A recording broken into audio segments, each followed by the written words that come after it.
Mosiah is an interesting book filled with many journeys and adventures not always told in chronological order.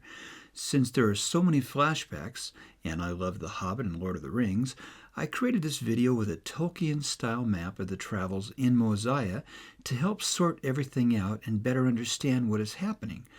Mormon did a great job to help us learn these stories and make sense of them. Here are some timelines for a few of the main characters in this part of Mosiah. First Mosiah was from 250 to 185 BC. His son Benjamin was 210 to 121 BC. His son, we'll call Second Mosiah, was 154 to 91 BC. Zeniff, 230 to 180 BC. His son Noah was 200 to 145 BC. And his son Limhi was 175 to 100 BC. Alma, we think, was 174 to 91 BC, and Ammon probably was about the same time period. Around 220 BC, Mosiah was warned by the Lord to flee out of the land of Nephi with the brass plates and as many as would hearken to the Lord's voice. He led them north, and they discovered a city called Zarahemla, inhabited by a people called the people of Zarahemla, or Mulekites, who left Jerusalem with a man named Mulek a few years after Lehi. Both civilizations had lived for 450 years in the New World in different locations and didn't know about each other. The Mulekites rejoiced exceedingly to see the Nephites and learn that they had the brass plates with the record of the Jews. The Nephites taught them their language, and they united to become one people, appointing Mosiah to be their king. King Mosiah died, and during the reign of his son Benjamin, about 20 years later, in 200 BC, Zeniff and a group of Nephites left Zarahemla and traveled back to the land of Nephi to possess the land of their inheritance. They found Lamanites living there, and Zeniff was sent to spy on them, so their army could destroy them. But he felt that instead they should enter into a treaty with them. The Nephite army leader was a bloodthirsty man, saw this as treason, and wanted Zeniff put to death. Fighting broke out amongst them, and only 50 survived and returned to Zarahemla. In 200 BC, Zeniff described himself as overzealous to inherit the land of our fathers, and returned with a group of Nephites to the land of Nephi. He and 4 of his men went into the city and asked King Laman if they could live in his land. He gave them 2 of the cities, and the Nephites built homes. They didn't know that this was a trap, and King Laman actually wanted them to live in his land so he could make them his slaves.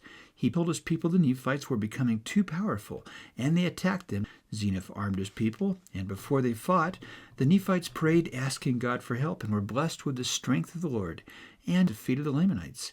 Zeniff knew their success was because of their faith in God, and exhorted his people to always be faithful.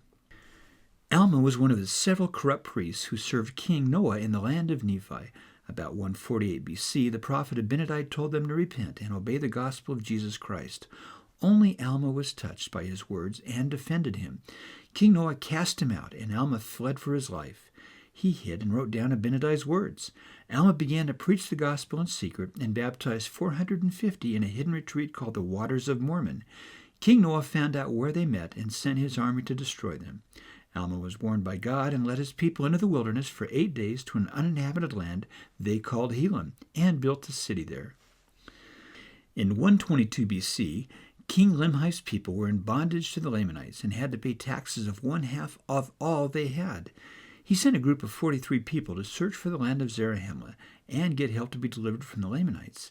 They became lost and found instead the ruins of the Jaredite civilization and feared that Zarahemla had been destroyed. They found rusted swords, breastplates, and 24 plates of gold with engravings in an unfamiliar language. These were eventually translated by King Mosiah and told about the Jaredites, who came to the Promised Land from the Tower of Babel and were destroyed. In 121 BC, in Zarahemla, King Benjamin's son Mosiah II became king, and the people enjoyed continual peace, but wanted to know what happened to Zeniff and those who followed him to live in the land of Lehi Nephi. He granted that a man named Ammon lead a search party with 16 strong men to find them. Remember that this is a different Ammon than Mosiah's son, who cut off the arms of those who came to scatter the king's sheep. We'll refer to this man as Ammon the Explorer. They traveled for 40 days and found Limhi's people in the city of Lehi Nephi. Limhi was the son of King Noah and grandson of Zeniff. He became king when Noah was executed by his people in fulfillment of Abinadi's prophecy. Limhi was a righteous man and tried to make peace with the Lamanites, but they were cruel and put them in bondage. When Ammon's search party from Zarahemla arrived, King Limhi at first put them into prison, but realized who they were and was hopeful they could help his people escape from the Lamanites. They promised to repent, have faith, and obey the commandments. A man named Gideon came up with a plan to get the Lamanite guards drunk, and Limhi's people were able to escape. Ammon and his brethren led them through the wilderness to the land of Zarahemla, where King Mosiah and his people were happy to welcome them. In 120 BC, Alma and his people were discovered and enslaved by the Lamanites. They were put under the authority of a former priest of King Noah named Amulon. He began to persecute them, and in 120 BC they escaped and were led by God through the wilderness for 12 days until they arrived in the land of Zarahemla and joyfully united with the Nephites. King Mosiah made Alma the first high priest over the church in Zarahemla. And these are some of the travels in Mosiah in the Book of Mormon, another testament of Jesus Christ. I've had many requests for this map and other drawings, and they are available on an Etsy site called Ponderfun, shown in the description below. If you enjoyed this video, please subscribe to this YouTube channel. Share these with anyone you think might enjoy them, and I'll keep making new ones. Thanks again for watching, and find some time this week to ponder.